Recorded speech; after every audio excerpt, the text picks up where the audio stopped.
Students, अस्सलामु अलैकुम। Second year biology के लेक्चर में आपको वेलकम करते हैं। डियर स्टूडेंट्स, हम लोग बायोलॉजी का chapter number 19 growth and development का चैप्टर पढ़ रहे हैं।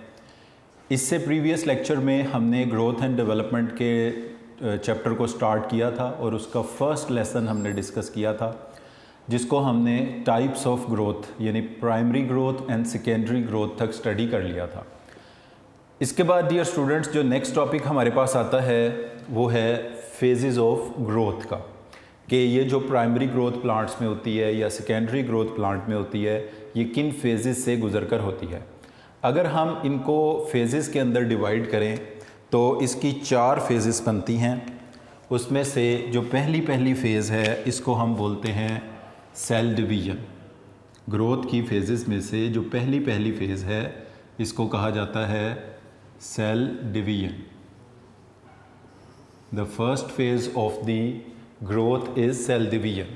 अगर हम डियर स्टूडेंट इसको डायग्रामेटिकली रिप्रेजेंट करें, ये हम किसी रूट या शूट का एपेक्स बना लें, जैसे हमारी बुक में भी इसके हवाले से एक तस्वीर बनी हुई है और इसमें लिखा हुआ है the root tip of is divided into 4 zone. It is a root tip. Tip कह दें या एपेक्स बोल दें, एक ही बात है, क्योंकि आपको पता है रूट और शूट की टिप को एपेक्स कहा जाता है। तो इसका जो बिल्कुल टिप का एरिया है इसको कहा जाता है zone of division. This is zone of division. Just behind the apex. Apex से अगर हम थोड़ा सा पीछे देखें, यानी जोन ऑफ डिवीजन से स्लाइटली बिहाइंड जो एरिया होगा इसको कहा जाएगा जोन ऑफ एलोंगेशन। इसके बाद जो जोन ऑफ एलोंगेशन के बिहाइंड एरिया होगा इसको कहा जाएगा zone of maturation. Zone of maturation के बिहाइंड जो एरिया होगा इसको कहा जाएगा zone of differentiation. Zone of differentiation. तो इस तरह डियर स्टूडेंट्स ये ग्रोथ की 4 फेजेस बनती हैं। इसमें से पहली phase zone of division exactly on the apex है, एग्जैक्टली ऑन द टिप है, टिप ऑफ द रूट है या शूट भी हो तो। Just behind the zone of division there is a zone of elongation, and behind the elongation there is a zone of maturation, and behind maturation there is a zone of differentiation.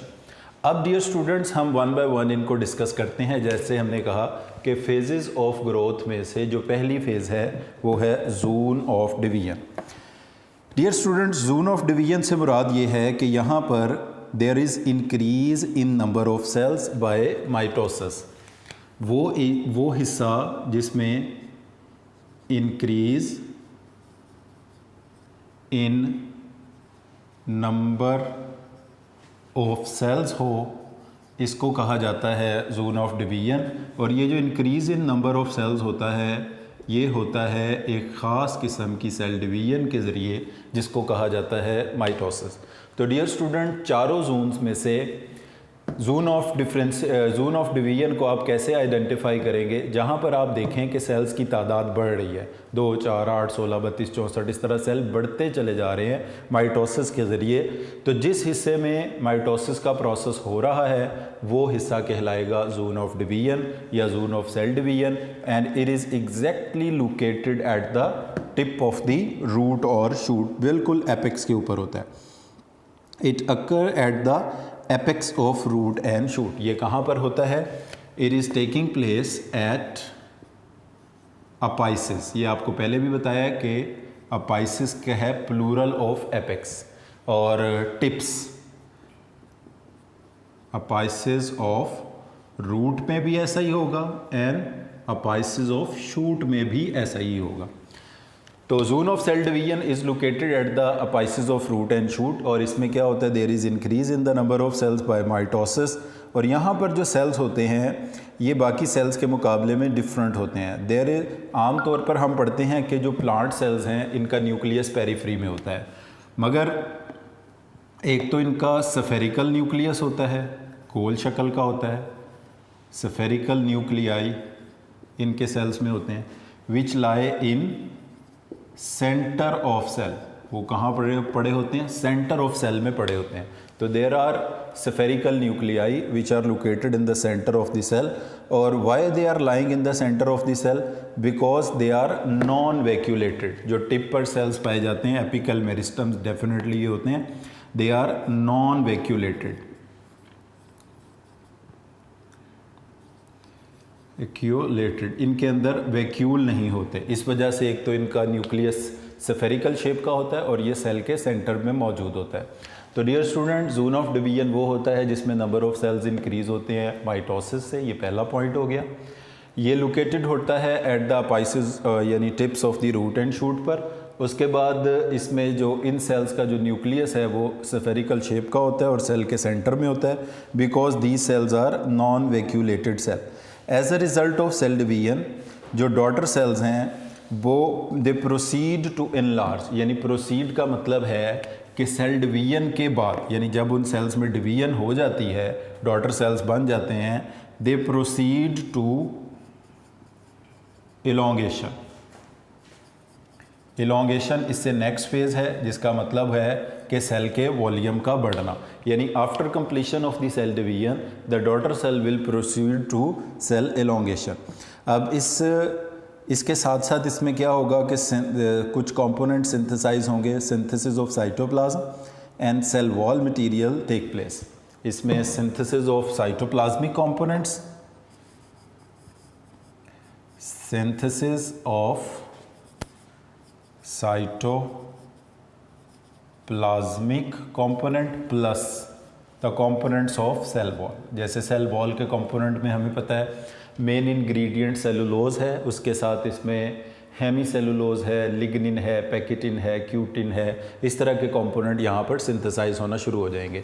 और cytoplasm के components में cytoplasm में पाए जाने वाले organelles हैं, उनकी synthesis होगी, उनके नंबर्स बढ़ेंगे, कुछ इसमें ग्रेन्यूल सस्पेंडेड चीज़ें हैं वो भी बढ़ेंगी।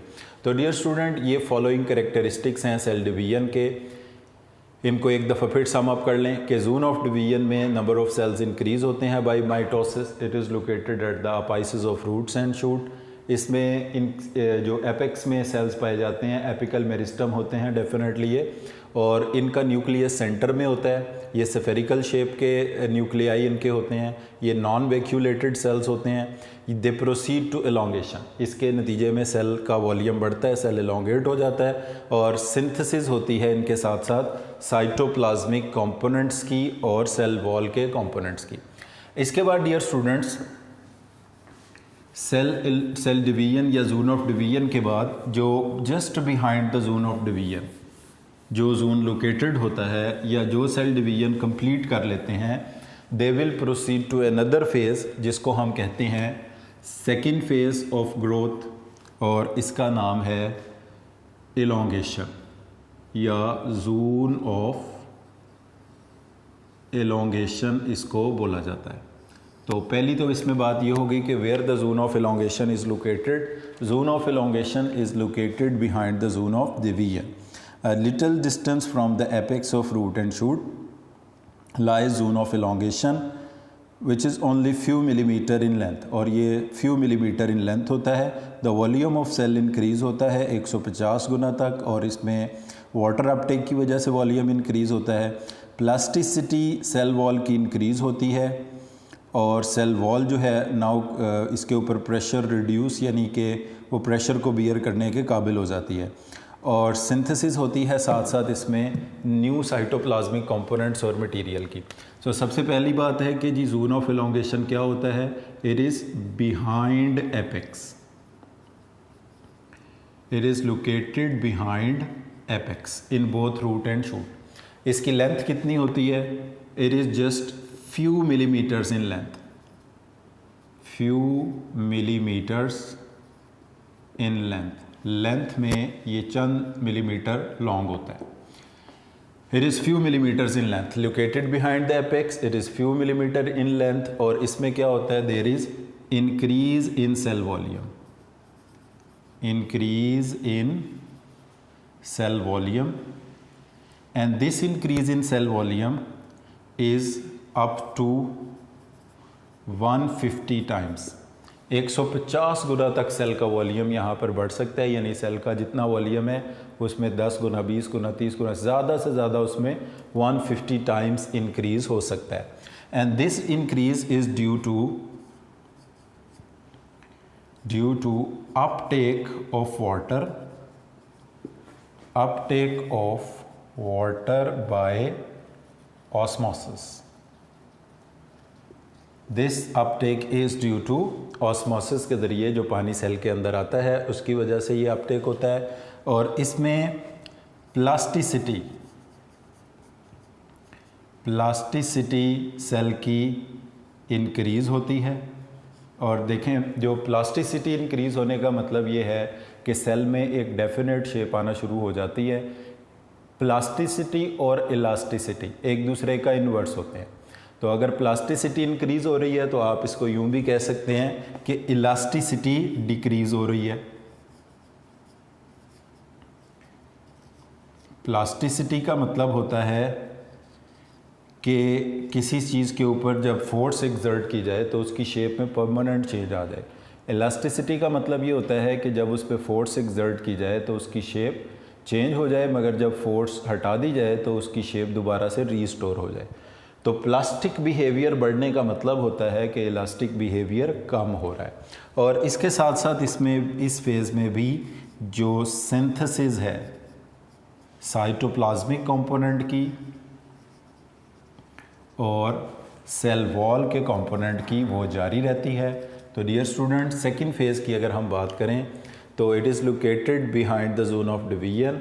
नंबर 1 पॉइंट है इसका, it is few millimetre in length. इसमें सेल का वॉल्यूम बढ़ता है, 150 गुना तक सेल का वॉल्यूम बढ़ सकता है। This increase in volume is due to the uptake of water by osmosis. और इसमें सेल वॉल की जो प्लास्टिसिटी है वो इंक्रीज़ होती है और इलास्टिसिटी कम होती है। इसी वजह से उसके ऊपर प्रेशर जो है वो रिड्यूस हो जाता है। और सिंथेसिस होती है न्यू साइटोप्लाज्मिक कंपोनेंट की और न्यू सेल वॉल के कंपोनेंट की। इसके बाद डियर स्टूडेंट थर्ड फेज़ आ जाती है डिवीजन, इलोंगेशन। और behind elongation there is a zone of maturation. यहाँ पर जो जोन आता है इसको कहा जाता है जोन ऑफ मैच्योरेशन। सबसे पहली बात मैच्योरेशन के हवाले से ये है कि मैच्योरेशन के दौरान सेल का वॉल्यूम बढ़ना बंद हो जाता है। यानी जिन सेल्स में माइटोसिस हो रही है वो जोन ऑफ डिवीजन में है, जिनमें माइटोसिस ख़त्म होकर उनका वॉल्यूम बढ़ना शुरू हो गया वो इलोंगेशन में है, और जिसका वॉल्यूम बढ़ना बंद हो गया वो जोन ऑफ मैच्योरेशन में है। तो इसमें हम कहते हैं final size of a given type of cell is attend.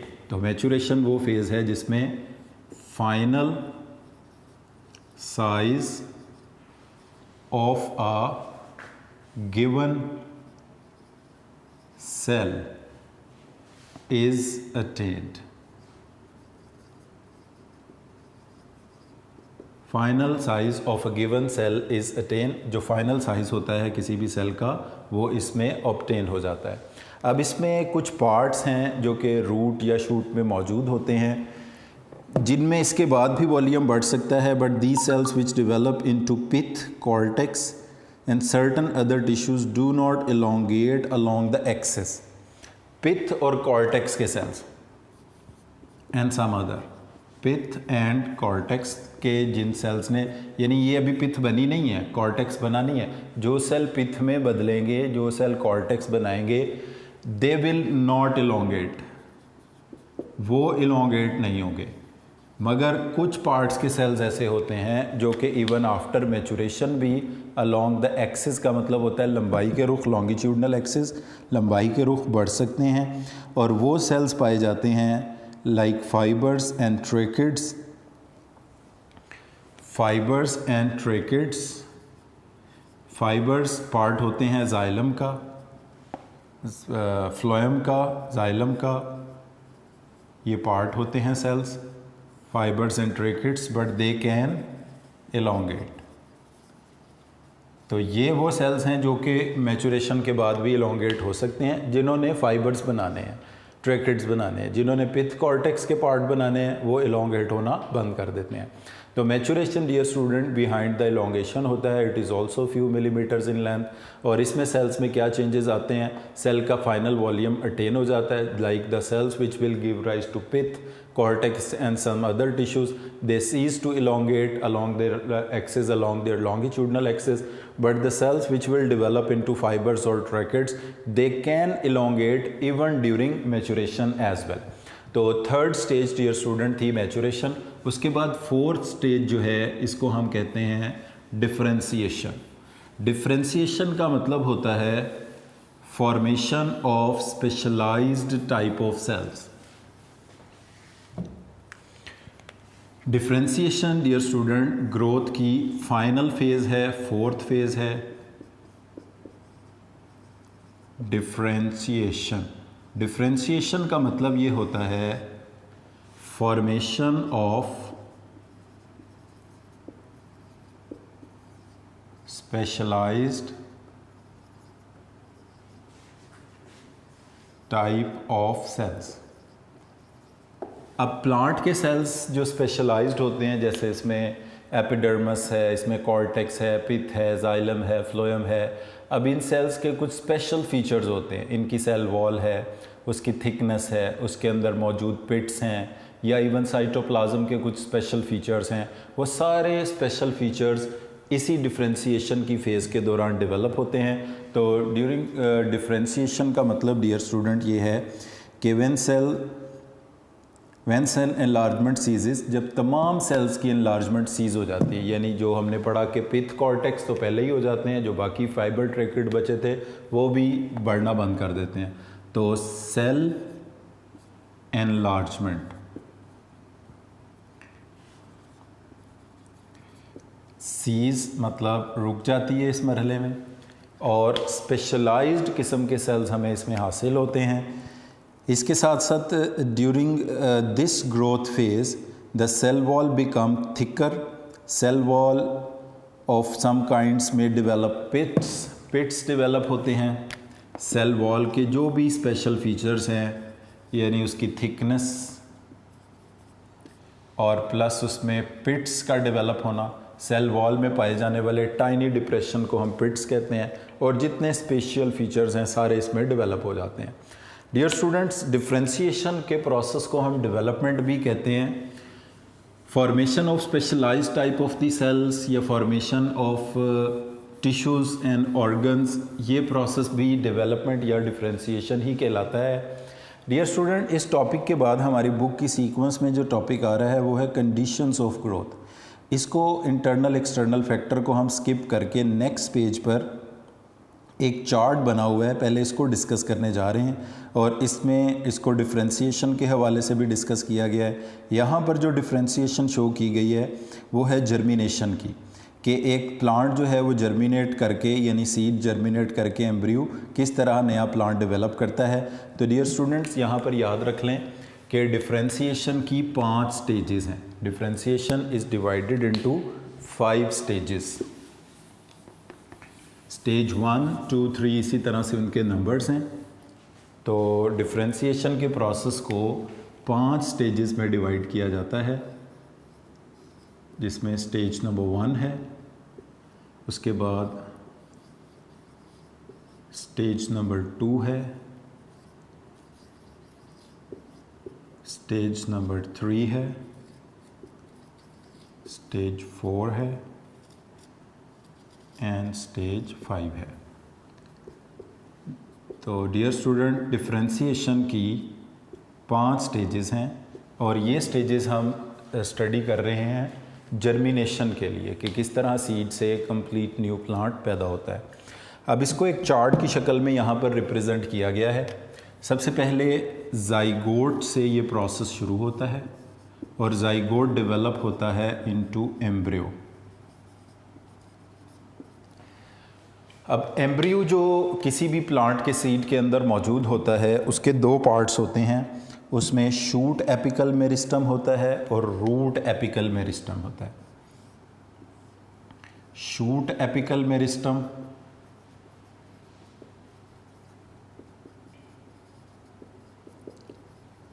जिससे शूट बनेगी, जिसको प्लोम्यूल भी कहते हैं, and root apical meristem. Shoot apical meristem को प्लोम्यूल कहते हैं और रूट एपिकल मेरिस्टम को रेडिकल बोलते हैं, जिससे रूट डेवलप होती है। इसके बाद ये जो शूट एपिकल मेरिस्टम है, it will give rise to, ये कुछ चीज़ें जो इससे पैदा होंगी उनका अगर हम जिक्र करें तो इससे जो डायरेक्ट डेवलप स्ट्रक्चर होंगे वो होगा leaf primordia, bud primordia, leaf primordia and bud प्रीमोर्डिया।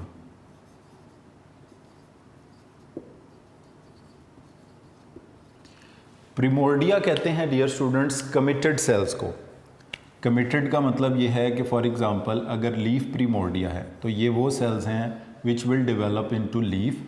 अभी ये लीफ नहीं है, they are committed to become leaf. Bud primordia का मतलब होगा the cells which are committed to become birds, जो इन फ्यूचर बर्ड्स पैदा करेंगे, इन फ्यूचर लीव्स पैदा करेंगे, उन सेल्स को हम बोलते हैं प्रीमोर्डियल सेल। इसके अलावा इससे पैदा होता है vascular cambium, cork cambium, vascular cambium and cork cambium, यानी कैम्बियम। कैम्बियम का मतलब है लैटरल मेरिस्टम्स। अब जो वॉस्कुलर कैम्बियम है ये इससे पैदा होगा जाइलम और फ्लोएम, और कॉर्क कैम्बियम से पैदा होगा कॉर्क। अब ये सेल्स कुछ फाइनल स्ट्रक्चर्स को डेवलप करेंगे, जैसे कि बड प्रीमोर्डिया से डेवलप होंगी लैटरल शूट्स, लैटरल शूट्स पैदा होंगी।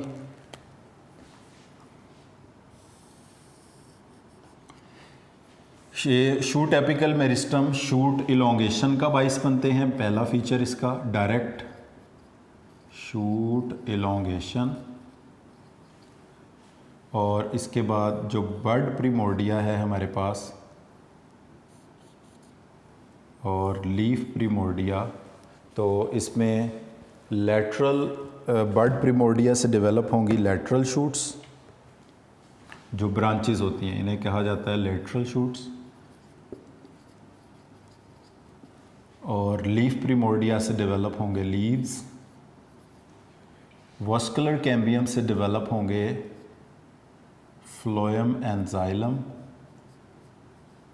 जाइलम एंड फ्लोएम, और कॉर्क कैम्बियम से डेवलप होगी कॉर्क, या जिसको हम बार्क का नाम भी देते हैं। तो इससे डेवलप होगा बार्क, विच इज़ पार्ट, जिस कॉर्क जिसका हिस्सा होता है। इसके बाद अब आ जाते हैं रूट एपिकल मेरिस्टम की तरफ। तो रूट एपिकल मेरिस्टम से भी इसी तरह कॉर्क कैम्बियम बनेगा, कॉर्क कैम्बियम, इसी तरह वॉस्कुलर कैम्बियम, और root apical meristem some time direct एक रूट के अंदर डेवलप हो जाता है, जिसको हम कहते हैं टैप रूट, या इसके अलावा इसमें जो कमिटेड सेल्स होते हैं वो कहलाते हैं पेरिसाइकल, पेरिसाइकल, और पेरिसाइकल को हम कहते हैं रूट्स में बड प्रीमोर्डिया। इससे डेवलप होती हैं रूट की ब्रांचेस, जिनको कहा जाएगा लेटरल रूट्स। और अगर ये रूट एपिकल मेरिस्टम डायरेक्ट एक रूट में डेवलप होता है तो इसकी कोई ब्रांचेस नहीं होती, तो इस रूट को कहा जाता है टैप रूट।